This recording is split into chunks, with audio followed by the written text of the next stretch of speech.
Hello, hello, hello. My name is Robert. I am the recovery guy, and you have entered into The Fix.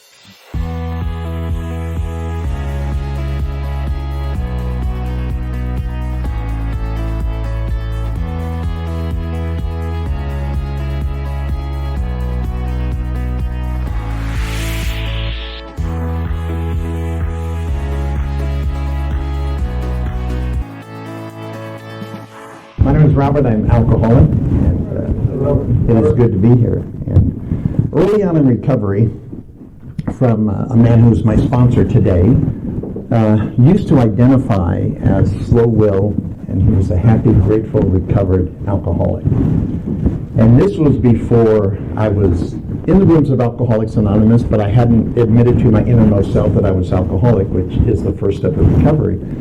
So I had a real resentment against this arrogance.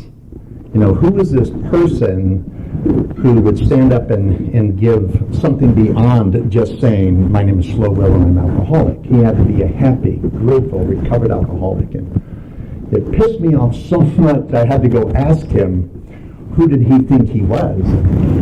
He just said, well, I'm a sober member of Alcoholics Anonymous, and if you've got a few minutes, I'll open up the big book and I'll show you exactly where I get this from. And that was a great thing about so many of the people that brought me up, and to this day bring me up in this program of Alcoholics Anonymous. And every significant person in my recovered life, and today I've been sober 12,985 days, which is a little bit more than 35 years. Every significant person in my life today is either dead in sobriety or living in sobriety. Every single one. You know, Texas Mike and Abe and Doc Irv and Tom Bennett and my sponsor Jack Fisher all died in recovery, and many more. But there's Eddie, there's Buddy, there's Slow Will, there's Steve, there's Scott. These are all men who are 38, 39, 40, 44 years in personal recovery. And you know what they're doing? They're doing the same thing today that they taught me when I first came into the rooms of Alcoholics Anonymous in February 9th of 1986. That wouldn't be my final sobriety date. My final sobriety date is April 25th of 1986. I thought I could find an easier, softer way, but I could not, right? And so with all the earnestness at our command, we beg of you to be fearless and thorough from the very start. And you know, if you're new or relatively new to the program, we really do beg you. We don't say that lightly, because we are convinced to a man that the disease of alcoholism is a progressive illness, and over any considerable period things get worse. They never, never, never get better. And if you relapse like I have, or you've been around and you've seen people leave and never come back, you know exactly what I'm talking about. You know, I always appreciate, thank you, Jesse, for reading more about alcoholism, because if there was no further evidence, then I would need to know that Robert Pardon is truly, as Dr. Paul would say, an alcoholic of sorts, right? I truly am. And it's only when I'm willing to admit to my innermost self that I'm alcoholic that I'm ready to take certain steps, right? I'm a walking cliche. I want you to know that, though. I don't have war stories that I share with you because they're inconsequential. You know, what you need to know about me as a person of recovery, as an alcoholic, is that alcohol kept me alive long enough till I could find the rooms of Alcoholics Anonymous. Because if it wasn't for alcohol, I don't think I could have survived. You know what I mean? I don't think I would have made it. I think I would have found a way to kill myself quicker than what alcohol was doing for me. Because what alcohol did for me, it taught me to go through life sideways. It taught me that even though I was a nothing because I came from nothing, and I was always going to be a nothing, when I drank and used in the right proportion, I became an almost. And when you come from nothing and you are nothing, And you're always going to be nothing when you hit that magic button that says, I'm an almost. For me, that was top of the world. I was better looking. I was probably even taller. I'm sure I was much more charming. But I was also dying.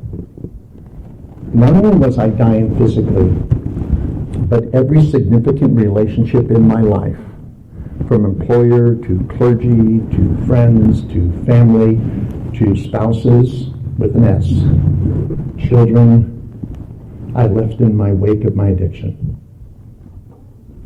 Matter of fact, I was in such denial over my alcoholism that my first 12-step meeting was Gamblers Anonymous in Las Vegas at a Catholic church over in East Las Vegas, and that was in December of 1985. And I was willing to admit maybe I had a problem with gambling, because if I was going to the casinos and if I could curb my gambling, which, you get those so-called free drinks.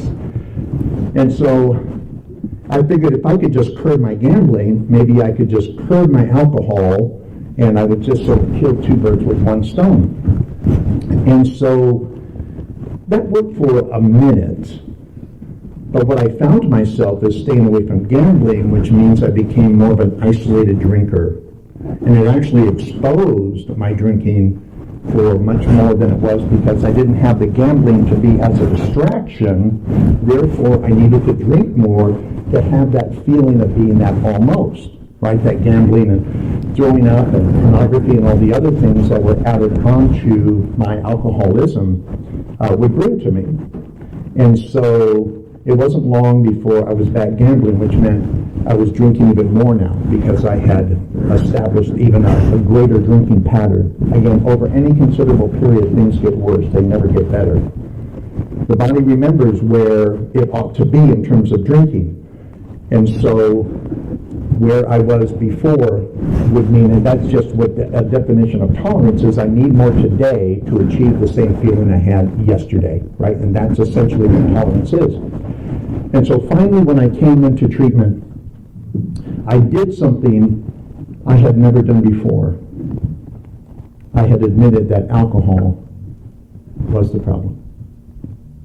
I remember waking up on February 9th of 1986 in my parents' condo in Las Vegas. And my parents were already gone. I had lost my job at the Las Vegas Hilton the previous night, lost my $1,000 check at Davy's Locker on free drinks, right, and gambling. And I stood in front of the mirror, and I would hear voices, and many of you can relate to that, because there's a psychosis that can occur for long-term addiction. And I would hear these voices, some imagined, some real, but they were all family members and people I had disappointed along the way. And they would be saying things like, Bobby, Bobby, Bobby, what are you doing? And I woke up on this particular morning, and there was nobody there. There was no voices. There wasn't anything. There was just a void. And for the first time in my life, I did not see myself as an almost. I saw myself as dead. And I knew that if something didn't change, I was going to die. And you've heard it before, and I'll say it again. We're not bad people trying to get better. We're sick people trying to get well. And alcohol was killing me. And I didn't know how to stop. If I could have just stopped, I'd have stopped a long time ago. I'd have stopped at wife number one. I'd have stopped before I walked out on my children. I would have stopped after I disappointed my parents. I would have stopped after I had to get so drunk before I could go to a family member's house so they wouldn't see how much I drank once I got there. But I couldn't. But this particular morning, and the next thing I did would begin to turn the table on my alcoholism. See, I grew up in Southern California, in downtown Los Angeles, and I knew what Skid Row was. I knew what alcoholics were. I knew what homeless people looked like. And an alcoholic was a person who didn't have a home, pushed a shopping cart, and drank questionable wine, right?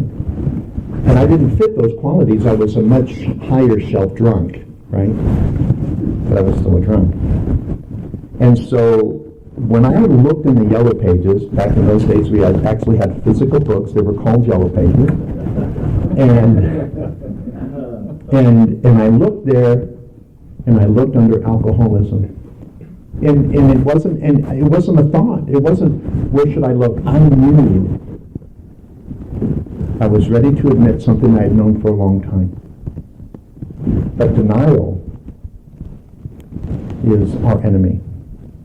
In the midst of all the evidence that we would have, I was talking to Chaz before, and we were just briefly discussing step one.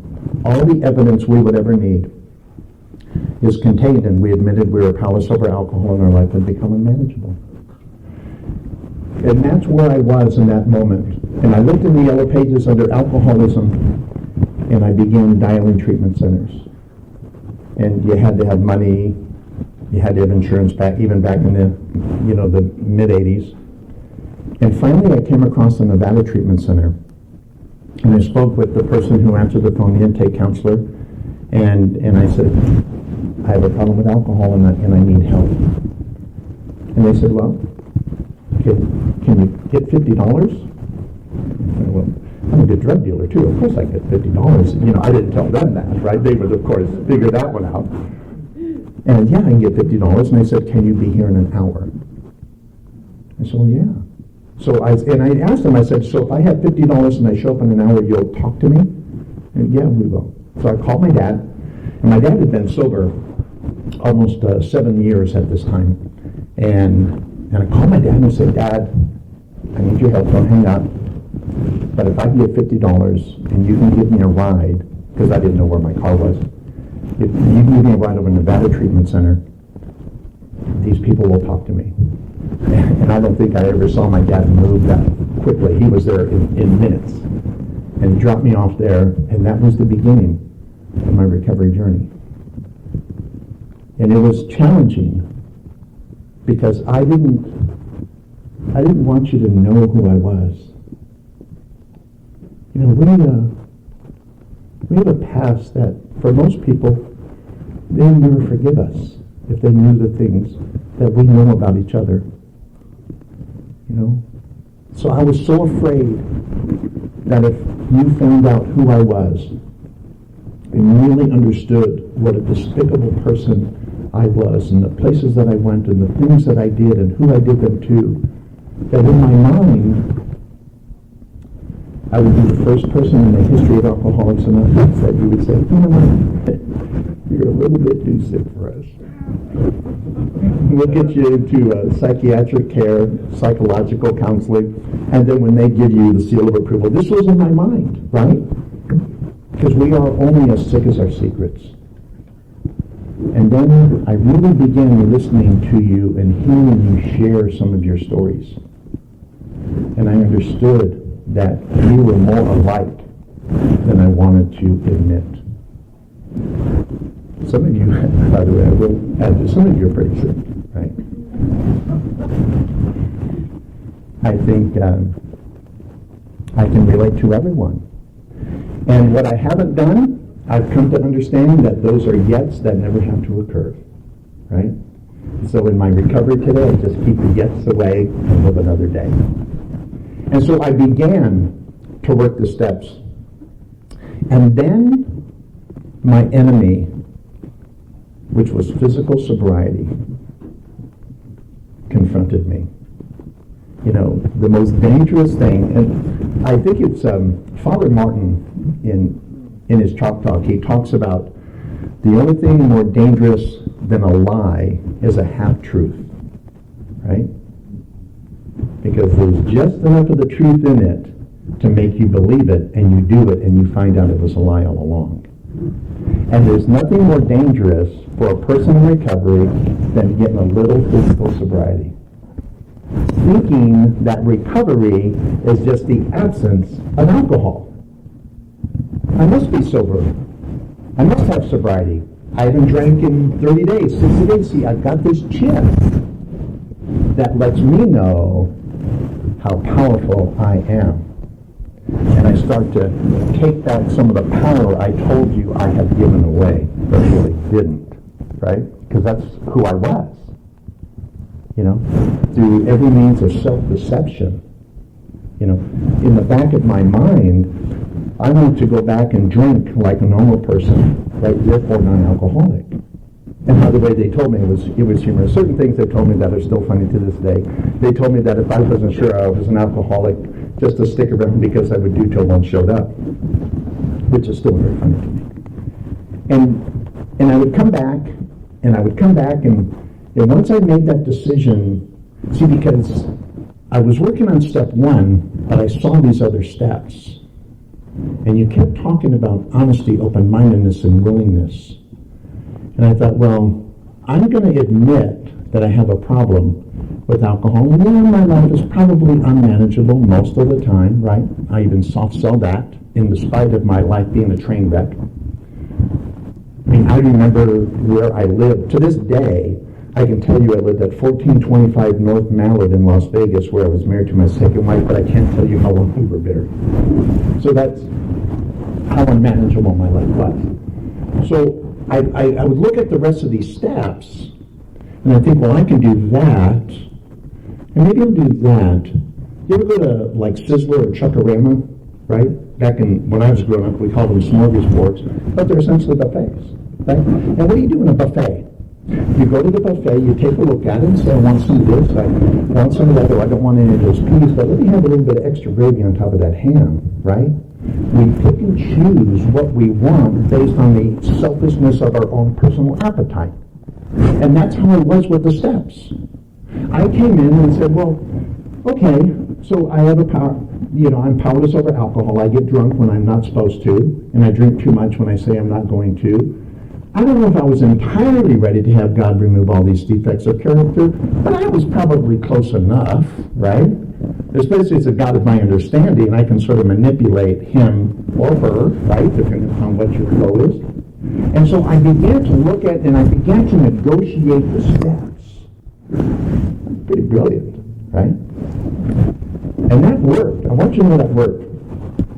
Right up until I got drunk.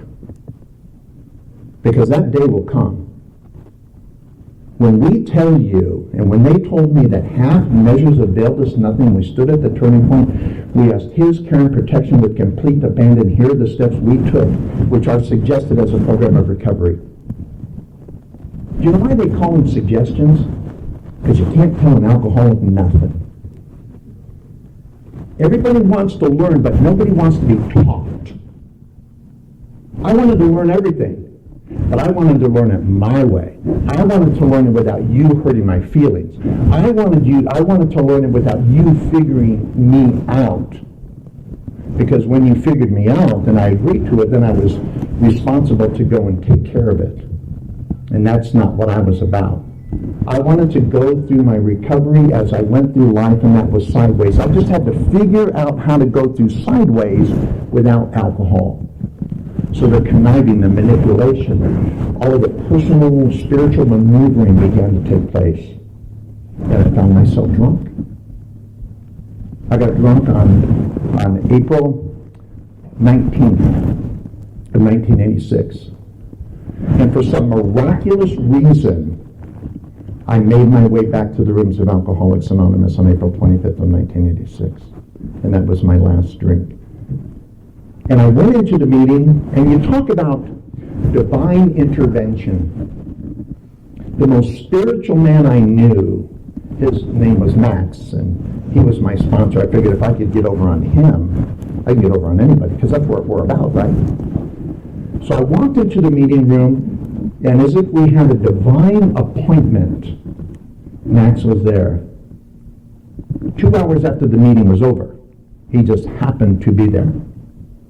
And I went back in, and I realized that I didn't even have to tell him where I had been for the last 5 days. He just knew. And he said, do you think this is something that you want? I said, well, Max, you know me, man. I need this thing. He said, no, you don't understand the question. There's a lot of people who need this.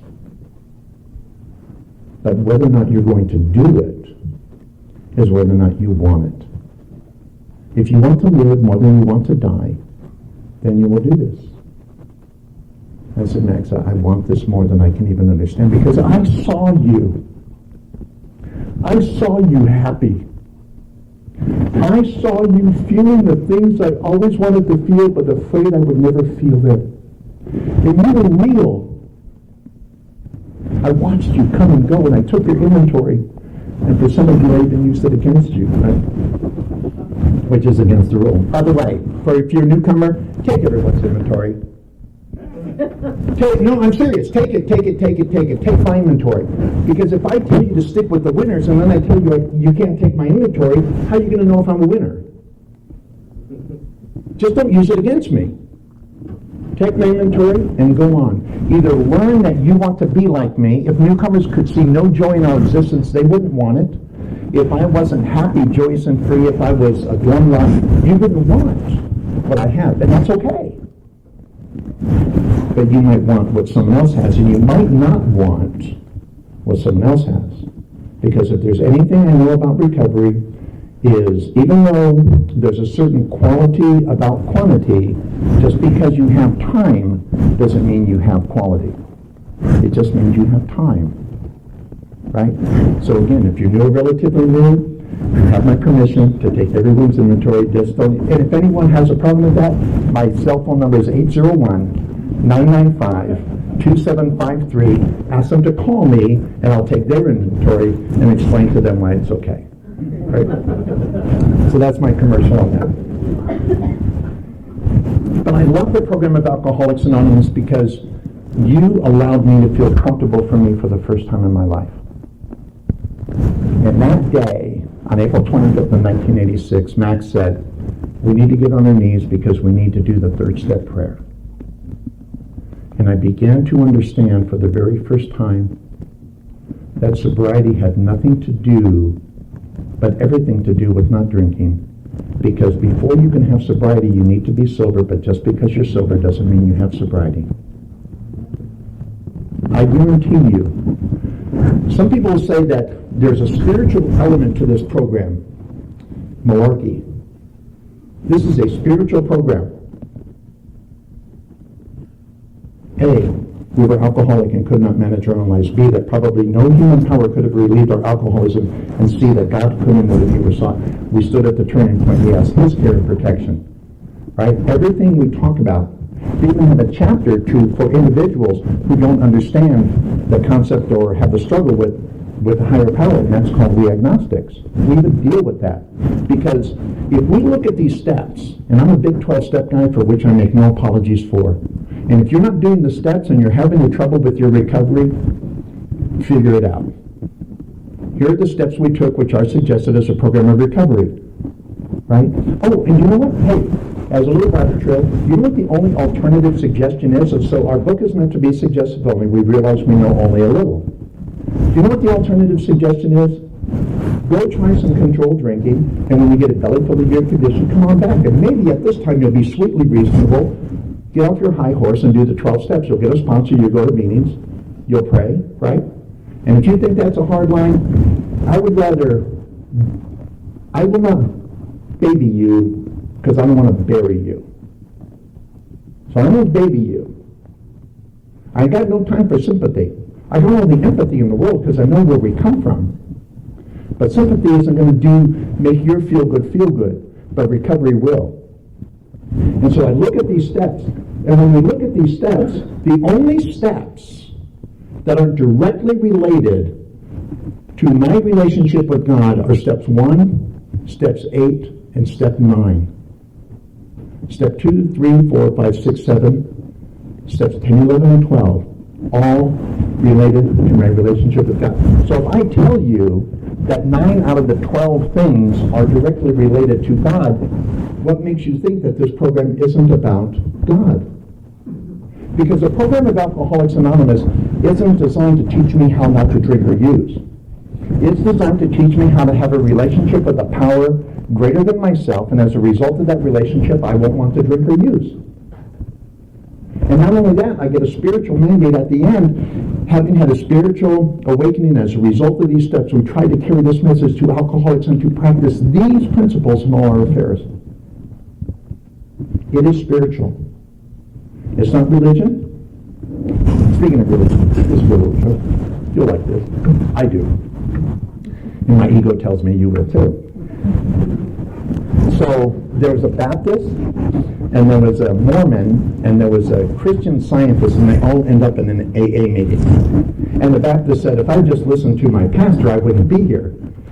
And the Mormon said, if I just listened to my bishop, I wouldn't be here. And the Christian Scientist sat over in the corner and said, I'm not here, I'm not here, I'm not here.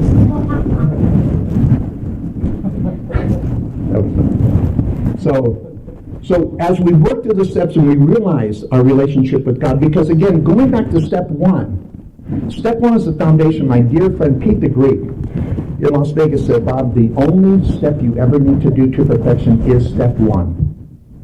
Because every other step, you're going to make a mistake, and that's okay. Any mistake you make in step 2 through 9, you can pick up in 10. Because 10, by the way, encompasses steps 1 through 9. I'm a believer that we don't have to go back and redo the steps. Personal philosophy, it's what I've been taught, because if you look at the steps, step 10 has steps 1 through 9 built into it.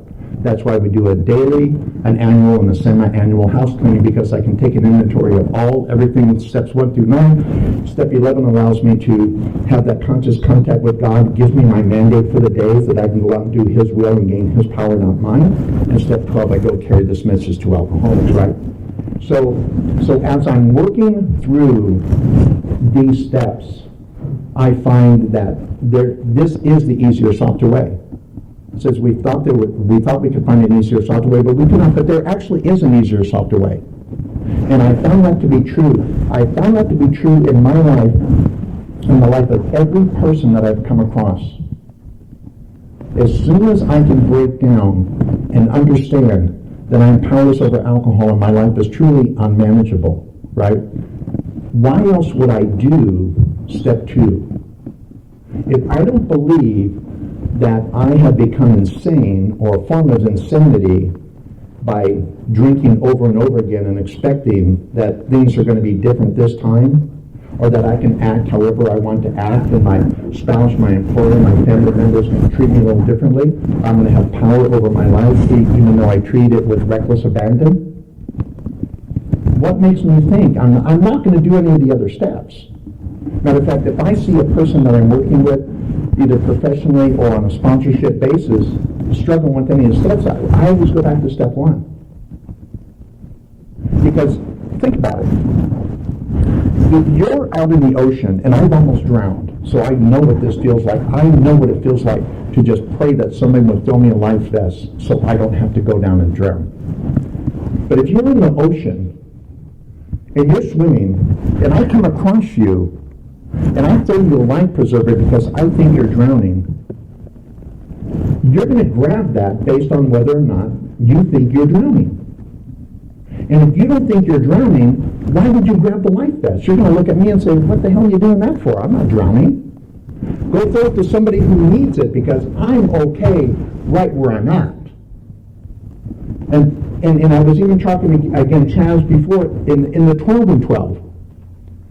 We learn that we have to admit our powerlessness over alcohol. Bill says, as only the dying can. That's pretty heavy. If I don't think that alcohol and my way of living is going to kill me, why would I want to learn how to live in steps 2 through 9?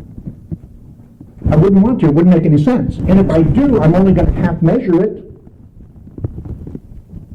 But I only have to look at my life for a minute to see how powerless I am and how my life had become unmanageable. And I'm not just talking about powerless over alcohol. Alcohol was the core for me. And that is one of the most wonderful things. I came in so battered and so bruised, and I couldn't drink enough to really escape that feeling of being a nothing. And so drugs were a great complement, I say that loosely, to my drinking. And then that wasn't enough. I needed more of an escape. So I added pornography. I was throwing up 3 or 4 times. Matter of fact, I didn't stop throwing up till I was 18 months clean and sober. I lost every paycheck I'd ever gained as in Las Vegas. I would go to OA, NAGA, OA, SA, and AA. I qualified for every single one. And I'm an ACA, so I can go to Al-Anon. I'm like the poster child for screw up. But it's the program of Alcoholics Anonymous. And it doesn't teach me how not to drink. It tells me I have a drinking problem. And if I want to learn how not to be confronted with that problem anymore, then I have to make certain changes in my life. And I have to make those changes in the order that they're laid out. Chaz is a fireman, right?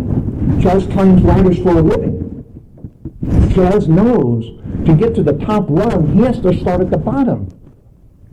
It would be foolish to say, hey Chaz, I want you to climb this ladder and I want you to start at rung 5. He'd look and say, Robert, that's not safe. That's not advised. OSHA wouldn't even recommend that, let alone his training commander, right? We take the step. We find out we're secure there. And when we have secure footing, we say, you know, I feel good here. I'm ready to take the next step. And if we're new, relatively new to the program, we usually have somebody holding our ladder. Do you know what we call them? We call them our sponsor. Our sponsors are holding the ladder, making sure we're going to be okay, making sure we're going to be safe. Hey, I climbed this ladder before, I know what it's like. Slow down, take your time, be careful, because if you fall, I can't help you. You're going to have to start at rung 1 again. But let's climb this thing together. And that's what the program of Alcoholics Anonymous does. You know, I love the preamble of Alcoholics Anonymous, don't you? Alcoholics Anonymous is a fellowship of men and women who share their experience, strength, and hope with each other that we might solve our common problem and to help others to recover from alcoholism. And it goes on to say some more things about no dues or fees or membership. We are self-supporting through our own contributions and so on. If the only thing I would have ever heard was that Alcoholics Anonymous is a fellowship, I would have stayed. You had me. Like, what was that movie with, what's his name and what's her name? Anyway, you had me at hello, right? Jerry Maguire, there we go. And you had me at fellowship. Because I know that my alcoholism was a direct result of my fellowship problem. Remember the loneliness we would feel? Even before we started drinking. You know, when I looked at my life, when I would go back and I would do the steps and kind of peel things back as much as I reasonably could and try to remember what it was like, where this all started, right? I remember when I had melanoma cancer, and praise God, I recovered from that. But I remember my dermatologist saying, this doesn't look good. We need to get in and get this out. He made sure he actually went below where he needed to go to make sure he could get everything, and that long-term recovery was possible. And the same thing when we take a look back and we begin to do that 4-step and we take that personal moral inventory of ourselves and we go back and we see where did this confusion start? And I remember, and maybe you can relate to this, I remember being 5 years old and crying. 5 years old, and I'm crying in bed and just wondering why it hurt so much being me. I didn't understand. I was 5. I was talking right language. Language is important for memory and understanding. And I just couldn't comprehend it. And it didn't help that my dad was alcoholic. My mom was totally codependent. I was the middle child of 7 kids, and we were poor. But I remember laying there at night, and pain, if not dealt with, has a way of just piling up. You know what I'm saying? And it just gets deeper and deeper and deeper, and you begin to sort of set it aside because you don't know how to deal with it. But it gets deeper and deeper and deeper. Finally, when I was 14, I remember the first time I drank. Do you remember the first time I drank? I remember it was the summer of my 14th year, and I was sitting under the tree with Dean and Don Cato. And all of our parents had passed out by this time, and so I could go get some Coors and some Ten High, and they got some wine, and there was Chris Aiuto next door, and we all sat under the tree with some liquor, and I remember getting drunk for the first time. And I did that because I could get away with something, right? As Father Martin would say, I wanted to do what the big people did. I wanted to get drunk. I wanted to have my independence. I was 14 years old, right? So I did it because I could get away with it. You know why I drank every subsequent time? Because alcohol made a nothing feel like an almost. And I began to drink and drink. You know, when you're 14 and 15 years old, you have to pick your spots, right? I can't do it like when I was 18 and drink all the time. But I began to drink because every time I started to feel like I was convinced I was a nothing, I would go back and drink a little bit, just take the edge off and take the edge off. And for a while, it was a great friend. It was a stress reducer. It kept me from committing suicide by the time I was 16 years old. And I was active. I mean, I was very athletic growing up. I'm a trained vocalist. I was in Glee Club. I was in choir. It wasn't like I was sitting in my room waiting to die. I was trying to interact with life. I was just doing it sideways. And I was afraid I was going to be found out every single step of the way. So as I would 16 and 17 years old and start to expand my horizons in high school, I started going back behind the handball courts, and I started doing a lot of speed and smoking dope in the morning and drinking Spinata, and I started to find myself getting high throughout the day. Things were starting to take hold. I was starting to develop a physical allergy, a physical addiction that began to tell me this is no longer about the emotional balance that alcohol brings. I needed to start drinking on a cellular level. By the time I was 18 years old, January 3rd of 1972, I turned 18 years old. I walked into the registrar's office at Corvallis High School in Corvallis, Oregon, announced to them I was dropping out of high school. They said, you can't do that. I said, I can do whatever I want. I'm 18 years old. I'll show you. I'll kill me. Right?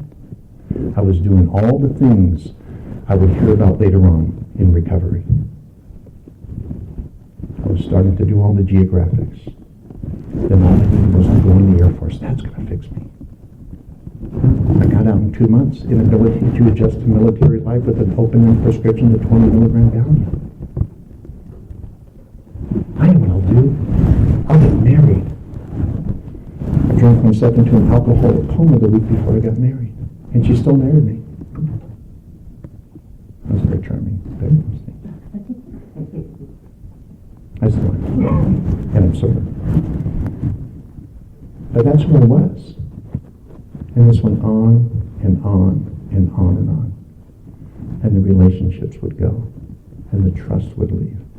I can't tell you how many jobs I've had. I have no idea. It has to be 100. You know, you work long enough until they figure you out. I remember one boss told me, he said, you know what, there's going to come a day, right now you're an asset, but your liabilities are getting very close. Soon, when your liabilities overtake your assets, I am going to fire you. That's what he told me. That was back in 1982. This was the first person who had a glimpse into my problem. He took me to the Nevada Psychiatric Center over on Charleston Boulevard in Las Vegas. And I forget who the psychiatrist was, but he diagnosed me with obsessive compulsive disorder and alcoholism, and his prognosis was that I would never get better. I agreed, except for the alcoholism part. I knew I was never going to get better. Because I didn't know how to get better. I didn't know how to feel the way I wanted to feel without that which was killing me. I couldn't drink, but I couldn't stop. I didn't know how. And then again, that magical moment on February 9th of 1986, I walked into Nevada Treatment Center and my life began to change. And they started taking me to Alcoholics Anonymous. And I began to see a people who, the more I told them, would tell me that we will love you until you can learn how to love yourself. And you did. You know, the cool thing is, when I learned how to love myself, you still loved me. And that's the most amazing thing about this. So when we talk about a fellowship, and again, if you're new or relatively new to the program and you don't feel these things yet, stick around. Because there's a fellowship, and I'll read this to you before I close tonight. But there's a way to feel and to come through life. You know, I love the big book of Alcoholics Anonymous. I've had this one since 1986. It's the 3rd edition. My sponsor, Jen, gave it to me. I actually have a 2nd edition from my sponsor. And the doctor's opinion, because the big book saved my life. I didn't know I loved to read until I picked up a big book. And I had this insatiable appetite because you know why? It not only told me about who I was, it told me about who I could become. And I love the part about who I could become. But in the doctor's opinion, actually I'm going to forward to the 1st edition, and this is our first glimmer of hope. And if you haven't read this, read it. And if you've read it, go back and reread it. But we of Alcoholics Anonymous are more than 100 men and women who have recovered from a seemingly hopeless state of mind and body. To show other alcoholics precisely how we have recovered is the main purpose for this book. Why wouldn't I want to read the book? You've told me that I was suffering from a seemingly hopeless state of mind and body. I raised my hand on that one. And then you told me, you even italicized it. You know what it means when they italicize something? They want this knucklehead to pay attention because what they're about to tell me is very important. So they italicize it like you would bold it, like you would underline it. Hey, knucklehead, pay attention. This is important stuff. So they make it stick out. And that's grammatically true. To show other alcoholics precisely, not a roundabout way, because rarely have we seen a person fail who has thoroughly followed our path. Precisely and thoroughly are essentially the same word. Precisely how we have recovered is the main, not a purpose, not part of a purpose, but the main purpose of this book. Then, if that wasn't enough, it goes on into the doctor's opinion. I think it's on Roman numeral 28, if I'm not mistaken. 26. And it talks about men and women drink essentially because they like the effect produced by alcohol. You figure that one out, right? Of course we do. The effect we produce, we get drunk. Right? And it tells me everything I thought was wrong was all of a sudden okay. Why wouldn't I want to drink? But then it talks about we see others drinking and they're okay. The word is impunity. Nothing bad happens. But we're not like that. We drink over and over again, and things get worse. And I love this next part. And if you want a dose of hope tonight, if that's why you're here, here's some hope. On the other hand, and as strange as it may seem to those who do not understand, once a psychic change has occurred, the very same person who seemed doomed, who had so many problems he despaired of ever solving them. Anyone like that in this room? Anyone ever had so many problems? Think, holy, when we realize the problems we have, we almost want to retreat. But we're already far enough down the road that we know we can't, because if we go back, we'll drink, and if we drink, we'll die. And we already found out we want to know how to live. So we had so many problems, we didn't think we were going to solve them. We had so many problems, he despaired of solving them. He said, now suddenly, are you ready for this? Suddenly, like right now, in an instant, not over time, suddenly finds himself easily able, yes, are you ready? Everyone hates the control word. I love control. Don't you love control? Who doesn't love a little control? Lack of power, that was our dilemma, right? Right? That's what it says in the big book. I want control. I need control. Now finds himself easily able to control his desire for alcohol. The only requirement necessary, okay, I hate this part, I have to follow some rules. Right? There's always a hitch. Thank you. Do you know what my next question was? I read this, I was like this child, reading something for the very first time because I was. I went into my sponsor's office, I sat down and said, okay, Jack, tell me what the rules are. I have to know the rules. Because I have so many problems, I don't know what I'm going to do. Because the longer we're sober, especially early in the beginning, before we start applying the steps and the element of time takes root and begins fixing things over time. Because time will do that. Time is our friend. I had people who would talk to me just because I stayed sober. I didn't do anything. All I did was not show up drunk over a period of time. Because time is my friend. I said, Jack, what do? I need to know what these rules are. You know what he said to me? So there's 3 rules. Clean house, trust God, and work with others. Steps 1 through 9, clean house. Steps 10, 11, trust God. Step 12, work with others. Everything comes back to the 12 steps of Alcoholics Anonymous. If you're not doing the 12 steps and you're having a mediocre life, I'm here to tell you it's because you're not doing the 12 steps. There's not a meaning in this world that's going to change you without you doing the steps, because we don't get this through osmosis. I don't inherit sobriety like I would a fortune, which I'm still waiting for, by the way. When my sponsor Jack died, he was 44 years sober and he died of cancer. And I sat in his in his hospital room in Las Vegas, and I drove there to see him because I knew it would be the last time I saw Jack. And I sat in his hospital bed, and he was a robust man. He came out of prison, 11 years dry and sober, and he began this sober journey which changed lives. He was intergroup chairman and president, National Archive chairman, 44 years sober. I can't tell you how many lives he touched in Las Vegas. But he touched them all through the program. Then I told Jack, I said, Jack, what do I tell him? Because I knew this was the last time I was going to see him. I said, Jack, what do I tell him? I have to carry your mantle. You know, I'm one of the, at this particular time, me and this person named Richard H., we were the longest sponsees that he had had. You know, we were both plus 30 years at the time. And I said, Jack, what do I say? And I had to get really close to Jack. And he just whispered, he said, Bob, tell him it works. And that was Jack. You know, me, I'm very grandiose. I'm like a game show host. You know, you tell me what time it is, and I just might tell you how to build a watch. But Jack's was keep it simple and take it easy. So when Jack said to me, Bob, tell him it works,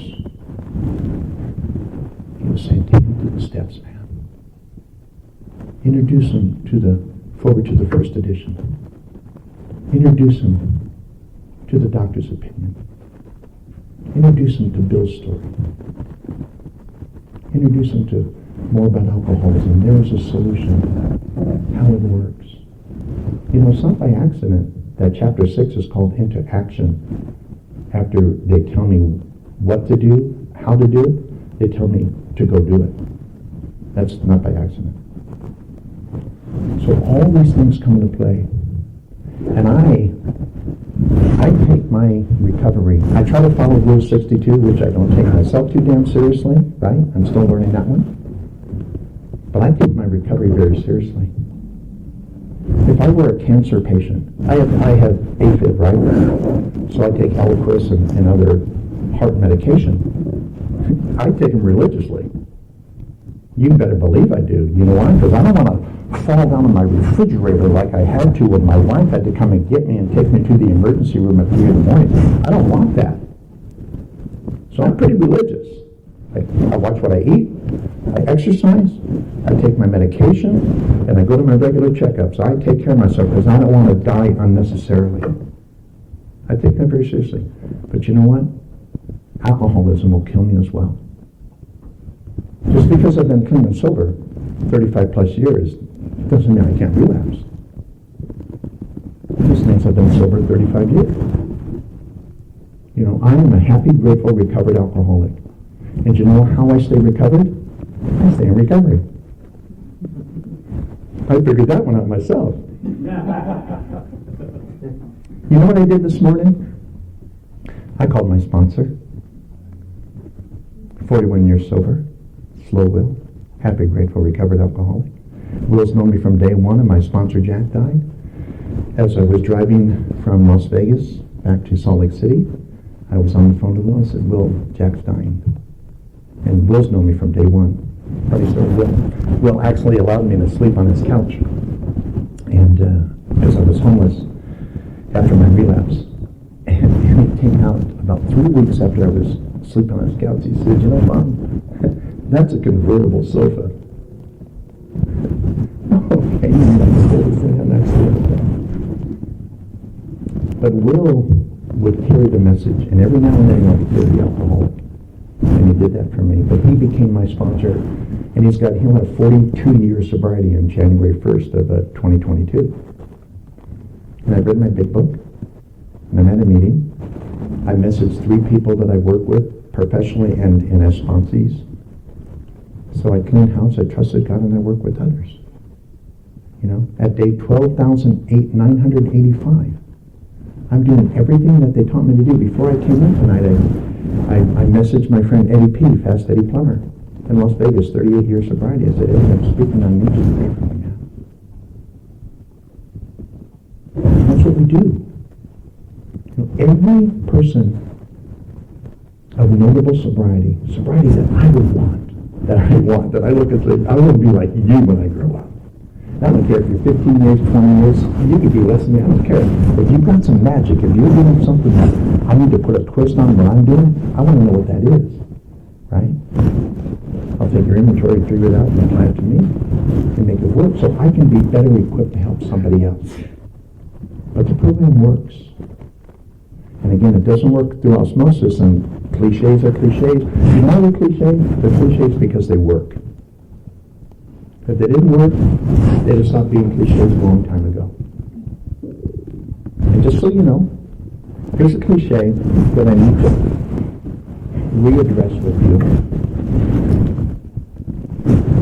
Have you heard that the newcomer is the most important person in the room? Have you heard that? A few times. I'm here to tell you that's not true. Here's why. If you view the newcomer as the most important person in the room, then you view AA as a giant furnace that needs new coals just to keep it going. The fact is, we who are already here, if we don't do everything for ourselves in our personal recovery, there's not going to be anyone here when the newcomer arrives. And that's the truth. So every day I strive to become the best possible version of me. That's what it says in the big book. That's what it says. What we really have is a daily recruit contingent on the maintenance of our spiritual condition. And then what I need to do, I need to find out what God's will is for me, His vision is for me, and then go do it. That's what it says in the big book. If you've got a problem with anything I said tonight, come and chat with me. We'll have a big book study when this thing is done. Because this saved my life. And it has saved the life of countless other people. It's transformed Chaz and Tess into the people they are today. It's transformed everyone I know into a person that can be respected. Do you know who's in town? My 2 oldest daughters that I walked out on in the middle of my addiction. They're in town to see Blue October.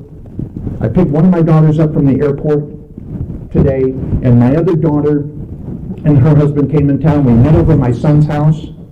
My son and my youngest son and my other daughter, they've never seen me drunk. I was sober much longer before they were born, to my 3rd wife. By the way, I've been married over 33 years. Get an idea that recovery and a stable marriage doesn't go together. They do. But this is my life today. When you talk about restoration, I was talking to Chaz again. By the way, I really miss you. Chaz is a good friend. And I was talking to him about a restoration of relationship between my brother George and me. Somewhere along the line, we sort of lost our way. And my mom died a year and a half ago, and I was praying and saying, God, you know, I want you to restore the relationship with my brother and me. So if there's any way you could open that door that I'll walk through, I'll admit I'll say what I don't need to say, that you're led. It doesn't really matter. I'll humble myself to whatever degree, but my brother needs to be my friend. George is the old, check this out. You know you're getting old. When your older brother is the oldest person who's known you your whole life. When my brother dies, no one will be living who has known me my whole life. Tell me I don't need to get that relationship right. What a waste that would be. To have no one living who's known you your whole life. And you could have been that person's friend. And your pride said, don't do it. That's not who I want to be. That's not what you've taught me in recovery. You taught me to clean house. You taught me to trust God. You taught me to work with others. And I'm still understanding what that means. And every day, and I do my 10-step at night, and I get ready for the next day. I approach life with a level of anticipation and exhilaration and expectation, because I know that no matter what happens, it's going to be a good day. Because that's what I've decided. Because we are sure God wants us to be happy, joyous, and free.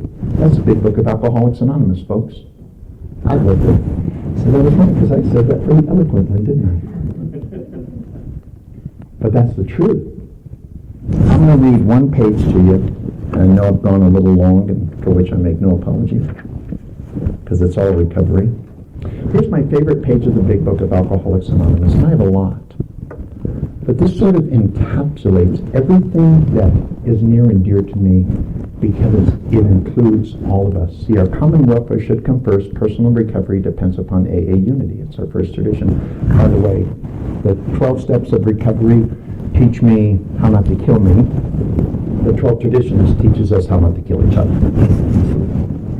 Sidetrack there. So here is my favorite page of the big book, and I'll close with this. We at Alcoholics Anonymous know thousands of men and women who were once just as hopeless as Bill. Nearly all have recovered. They have solved the drink problem. This is written, again, not me, this is Bill. But you have a problem with this. Your problem is with the Alcoholics Anonymous, not me. We are average Americans. All sections of this country and many of its occupations are represented, as well as many political, economic, social, and religious backgrounds. We are people who normally would not mix, but there exists amongst us a fellowship, a friendliness, and an understanding which is indescribably wonderful. We are like the passengers of a great liner, the moment after rescue from shipwreck, when camaraderie, joyousness, and democracy pervade the vessel from steerage to captain's table. But unlike the feeling of the ship's passengers, however, our joy and escape from disaster does not subside as we go our own individual ways. The feeling of having shared is a common peril in the powerful cement which now binds us, but that in itself would have not held us together as we are now joined. The tremendous fact for every one of us is that we have discovered a common solution. We have a way out on which we can agree and join in brotherly and harmonious action, and upon which we can join in brotherly and harmonious action. This is the great news this book carries to those who suffer from alcoholism. My name is Robert, and I'm an alcoholic.